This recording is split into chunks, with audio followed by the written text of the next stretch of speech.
हाय. तर नवीन असाल तर आपल्या चॅनल नक्की सबस्क्राईब करा, लाईक करा आणि बेल आयकॉन नक्की दाबा, म्हणजे आपल्या चॅनलचे भाग टाकल्यानंतर तुम्हाला लगेच नोटिफिकेशन येत जाईल. तर सर्वांना नमस्कार.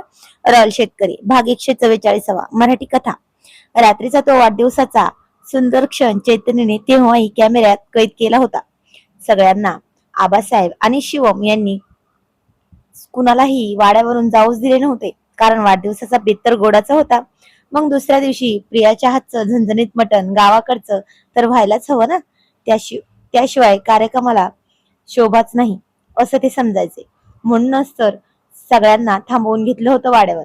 मग काय, दुपारची वेळ होती. वाड्याच्या मोठ्या हॉलमध्ये गादी टाकून सगळा मित्रपरिवार, भाऊकी, पाहुणे मंडळी गप्पा मारत बसली होती. शिवम, अतुल आणि चैतन्य पाहुण्यांच्या उठण्या बसण्याची काळजी घेत होते. तर किचन मध्ये प्रिया, जान्हवी, पल्लवी, अस्मी सगळ्यांसाठी दुपारचा खास केशर बदाम पिस्ता दुधाचा बेत करत होत्या आणि तसंच जेवणाची तयारी करत होत्या. मटणाची तयारी म्हटल्यावर खूप काही करावं लागतं ना. मग आणि त्यातच अस्मीने आपल्या स्वतःच्या हाताने चांदीचे ग्लास ट्रे मध्ये सजवले. ती म्हणाली, प्रिया वहिनी, मी हे हॉलमध्ये देऊन येते. असं म्हणत अस्मीने ट्रे उचलला सुद्धा आणि घेऊन गेली. पण अस्मी, थांब ग, तू नको उचलूच जड ट्रे, असं प्रिया म्हणाली. पण तोपर्यंत अस्मी हसतच हॉलच्या दिशेने निघाली होती. अस्मी हॉलमध्ये आली. तिने 2-3 पाहुण्यांना ग्लास दिले, पण अचानक तिला समोरचे सगळे पाहुणे धूरसर दिसायला लागले. वाड्याचे ते मोठे मोठे खांब गरगर गरगर फिरल्यासारखे वाटले. तिच्या हातातील चांदीचा तो ट्रे थरथरला. अस्मी शेजारी उभ्या असलेल्या चैतन्याचं लक्ष तिच्याकडे गेलं आणि पुढच्या क्षणी अस्मीच्या हातातील ट्रे जमिनीवर पडला. चांदीचे ग्लास खनखन बाजूला झाले आणि अस्मीने डोळे मिटून जमिनीवर कोसळणार इतक्यात शेजारी उभा असलेल्या चैतन्याचे लक्ष तिच्याकडे गेले आणि पुढच्या क्षणी अस्मी जमिनीवर पडणार तेच अस्मी जमिनीवर कोसळणार तेच चैतन्यांचा काळजाचा ठोका चुकल्यासारखी जोरात किंचाळी निघाली, अस्मी म्हणून, आणि झेप घेऊन तिला जमिनीवर पडण्यापूर्वीच आपल्या मजबूत हातात झेलून घेतले त्याने. अस्मी पूर्णपणे बेशुद्ध झाली होती. तिचा गोरा चेहरा फिका पडला होता. वाड्याच्या त्या गजबजलेल्या हॉलमध्ये एका क्षणात जणू शांतता पसरली होती. किचन मधून पल्लवी आणि प्रिया धावतच बाहेर आल्या. अस्मी, काय झालं माझ्या बहिणीला? शिवमने धावत येत चैतन्याच्या खांद्याला धरलं. चैतन्याचा हात थरथरत होता. तो प्रचंड घाबरला होता. आणि तेवढ्यात, सगळे बाजूला व्हा, आधी हवेसाठी जागा करा. डॉक्टर रोहितनं आपला डॉक्टर अवतार धारण केला. तो घाईघाईने पुढे येत म्हणाला. आणि चैतन्य अस्मीला सोफ्यावर सरळ झोपव असं म्हणाला. चैतन्याने अस्मीला अगदी फुलासारखं उचलून सोफ्यावर झोपवलं. तो तिच्या शेजारी गुडघ्यावर बसला आणि तिचा हात हातात घेऊन रडवलेला झाला होता. डॉक्टर रोहित, बघा ना, काय झालंय तिला? सकाळी तर नीट होती ना ती. डॉक्टर रोहितने लगेच तिच्या पल्स चेक केल्या, तिच्या डोळ्याच्या बाहुल्या तपासल्या. पल्लवीने धावत जाऊन पाण्याचा ग्लास आणला. डॉक्टर रोहितने पाण्याचे काही थेंब हबके अस्मीच्या चेहऱ्यावर मारले आणि ती शुद्धीवर येते की नाही ते पाहिलं. आणि ती काही क्षणानंतर, म्हणजे 2-3 मिनिटांनंतर अस्मीने हळू डोळे उघडले आणि ती शुद्धीवर आली. संपूर्ण कुटुंब, म्हणजे संपूर्ण परिवार काळजीत उभा असलेला पाहून ती गोंधळून म्हणाली, मी कुठे आहे? अस्मीने हळू आवाजात विचारलं. आणि तू वाड्यावर आहेस मॅडम. पण मला सांग, गेल्या किती दिवसापासून असा अशक्तपणा येतोय किंवा चक्कर येते, असं काही होतं का? डॉक्टर रोहितनं नीट चष्मा करत चेहऱ्यावर एक मिश्किल आणि हुशार हसू आणत तिला विचारलं. अस्मीने लाजून मान खाली घातली आणि तिने प्रिया बहिणीकडे पाहिलं. डॉक्टर रोहित हसला. त्याने सोफ्यावरून उठून थेट शिवम आणि चैतन्यकडे पाहिलं आणि हळूच म्हणाला, चैतन्य, इन्स्पेक्टर चैतन्य साहेब, गुन्हेगारांना पकडण्यात तुम्ही जितके हुशार आहात ना, तितकेच घरच्या गोष्टींमध्ये कच्चे आहात हो. आणि शिवम पाटील, तुम्ही वाड्याचे रॉयल शेतकरी असाल, पण आता वाड्याला आणखी एक लहान पाहुणा मिळणार आहे, याची खबर कशी नाही तुम्हाला? म्हणजे, तो म्हणाला. डॉक्टर रोहित, स्पष्ट बोला ना, शिवमने अधीर होऊन विचारलं. आणि डॉक्टर रोहितनं चैतन्याच्या पाठीवर जोरात थाप मारली. अरे मित्रा, तुझं प्रमोशन होणार आहे. अस्मी आई होणार आहे. तिची पल्स आणि सिम्पटम्स सांगत आहेत की पुन्हा एकदा पाळणा हलणार आहे आणि तुमच्या घरी छोटा पाहुणा लवकरच येणार आहे. आणि हे ऐकता चैतन्याचे डोळे विस्फाटले होते. त्याला खूप आनंद झाला होता.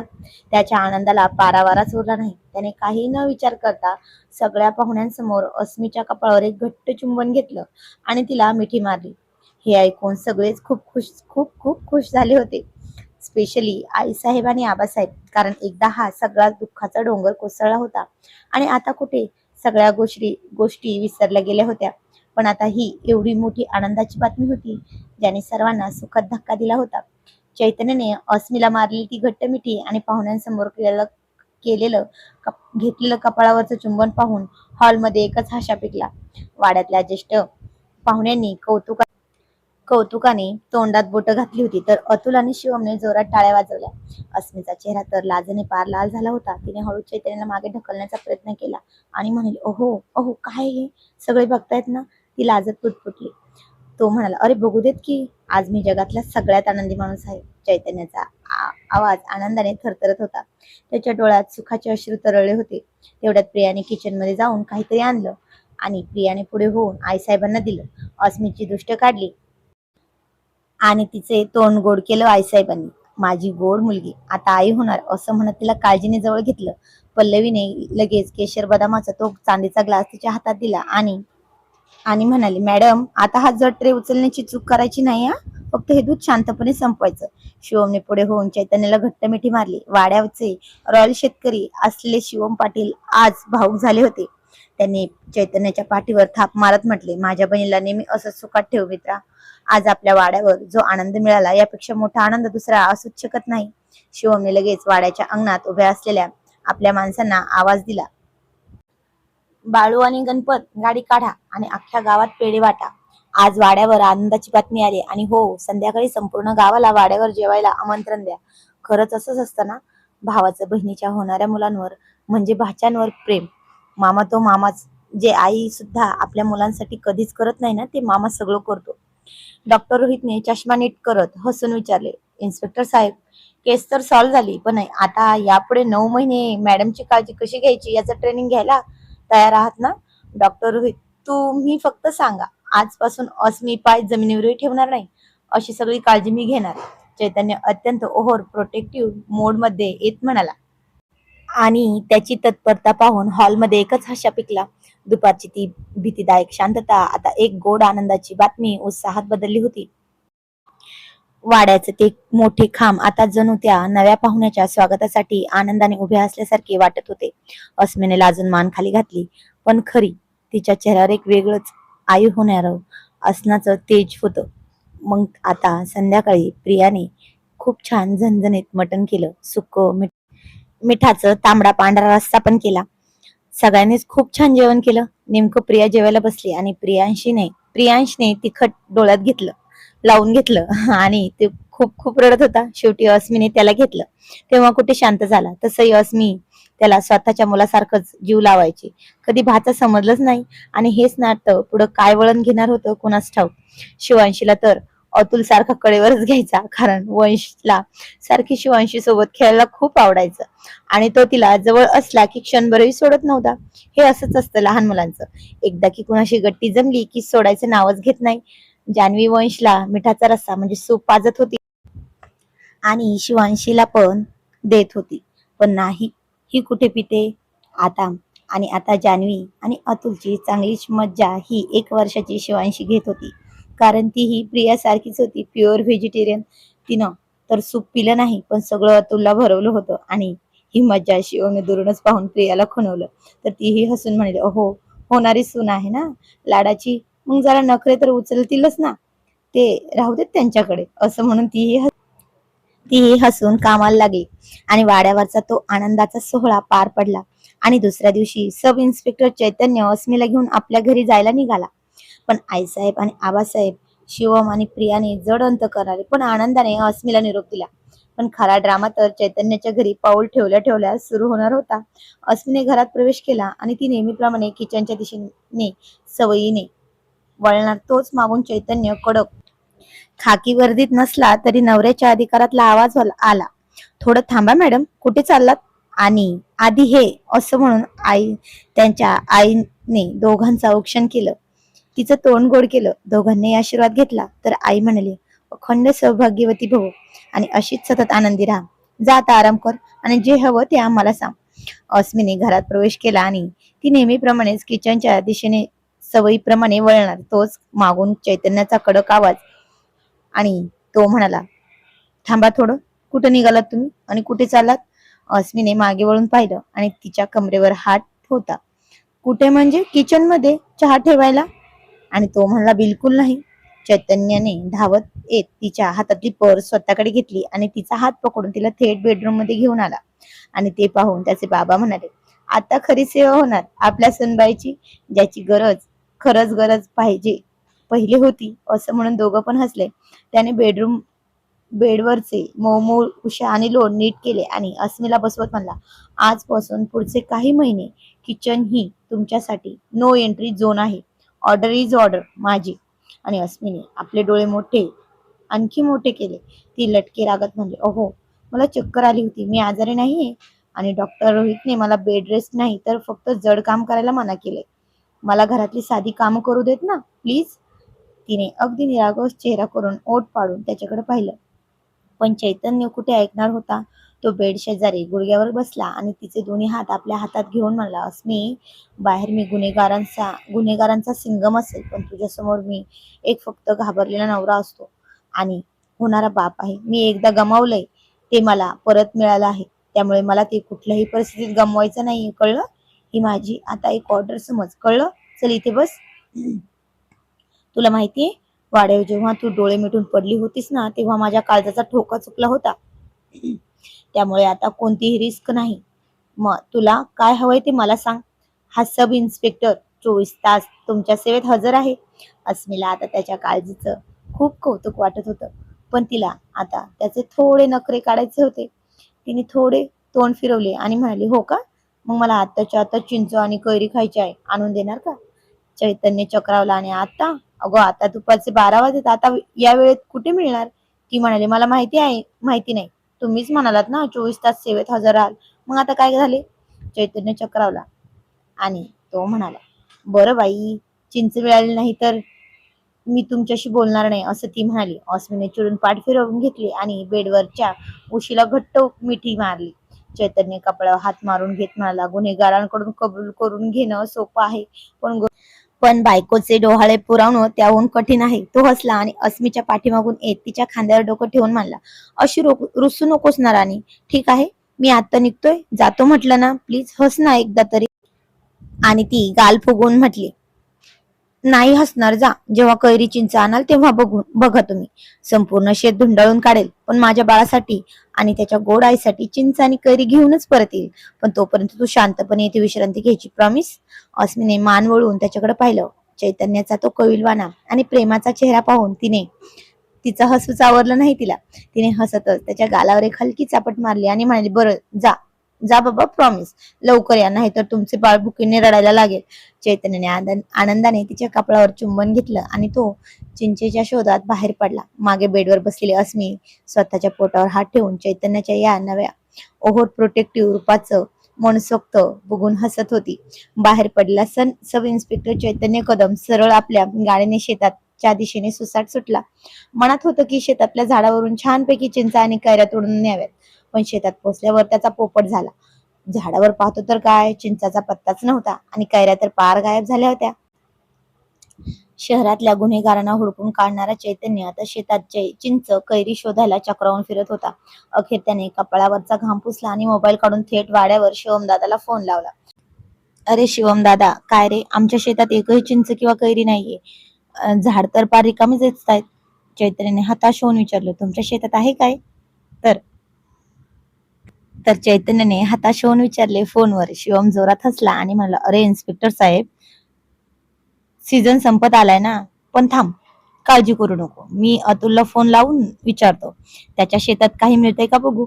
2च मिनिटात शिवमचा उलटा फोन आला आणि चैतन्य जुगाराचा पत्ता लागलाय. आपल्या शेतात चिंच नाही, पण अतुलच्या शेतात एका झाडाला मस्त कैऱ्या लागल्यात आणि शेजारच्या रामभाऊंच्या शेतात चिंचेचं झाड अजूनही गच्च भरले. तू ते जा, तू तिथे जा, मी त्यांना सांगून ठेवतो. चैतन्याने सुटकेचा श्वास टाकला. पण मोठी पंचायत झाली होती. एकाच शेतात चिंच किंवा दुसऱ्याच्या शेतात कैरी. मग काय, आपला इन्स्पेक्टर एका शेतातून दुसऱ्या शेतात पळतच सुटला. कधी खाकी वर्दीत रुबाब दाखवणारा चैतन्य आज हातात प्लास्टिकची पिशवी घेऊन झाडावर दगड मारत होता. अखेर कसाबसा माल जमा करून घामाने डबडबलेला चैतन्य घरात शिरला. बेडवर अस्मी बेडला टेकून मोबाईल बघत बसली होती. चैतन्य आत आला. त्याचा अवतार बघून अस्मीचे डोळेच विस्फाटले. चैतन्याचा अंगावरचा शर्ट एका बाजूने चिखलाने माखला होता. डोक्यावरचे केस विस्कटले होते आणि हातात 2 वेगवेगळ्या पिशव्या होत्या. आणि बापरे, अहो, हे काय करुणा घेतलंय स्वतःच?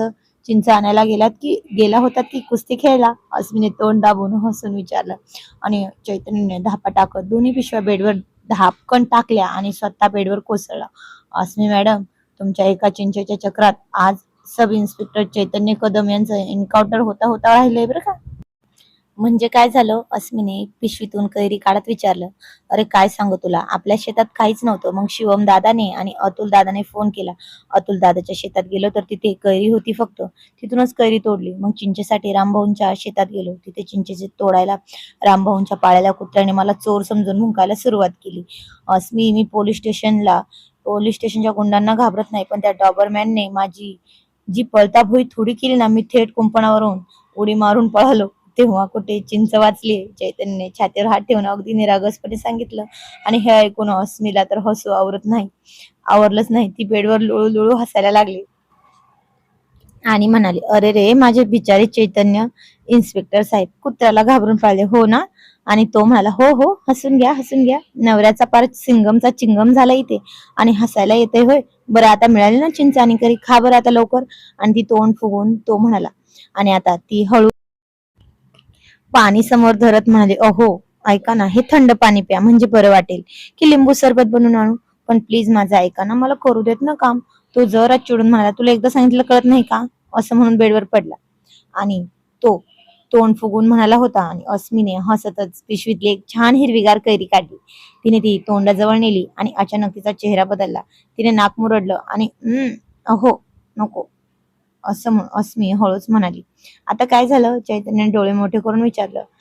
आणि मला आता कैरी बघूनच नको वाटते बाई, माझं मनच वळालं. आता मला कैरी नाही, पण मला गरमागरम कांदा भजी खायची. अस्मीने अगदी गोड हसत नखऱ्याने सांगितलं. हे ऐकताच चैतन्य बेडवरून 2 फूट मागे सरकला. त्याने कपाळावर हात मारला आणि ओरडला, काय कांदा भजी? अस्मी, तू माझी बायको आहेस की मला वेडं करायला आलेलं कोणती गुन्हेगार ग? आधी चिंच, मग कैरी, आता भजी.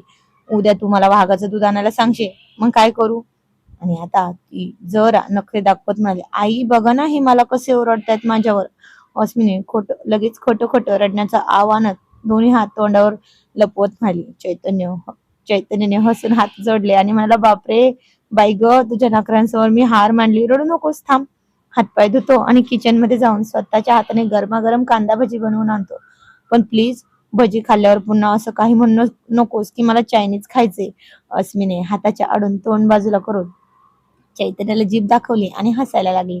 चैतन्यही तिचा तो गोड आणि नखराळू अवतार बघून स्वतःचा सगळा थकवा विसरून हसत हसत किचनच्या दिशेने वळाला. तर काय होईल पुढे? चैतन्य खरंच भजे बनवेल की काही दुसरेच? आणि चैतन्याची फजिती होईल काय? डोळ्यात कात्यामुळे पाणी आलं तर? आणि अस्मीचे डोहाळे पुरवले जातील की नाही चैतन्यकडून, की तो माघार घेईल? हे पाहणं खूप इंटरेस्टिंग ठरणार आहे. तर आजचा भाग कसा वाटला ते कमेंट मध्ये नक्की सांगायचं आहे. तर जाणून घेऊया पुढील कहाणी पुढील भागामध्ये. तोपर्यंत धन्यवाद आणि थँक्यू फॉर वॉचिंग.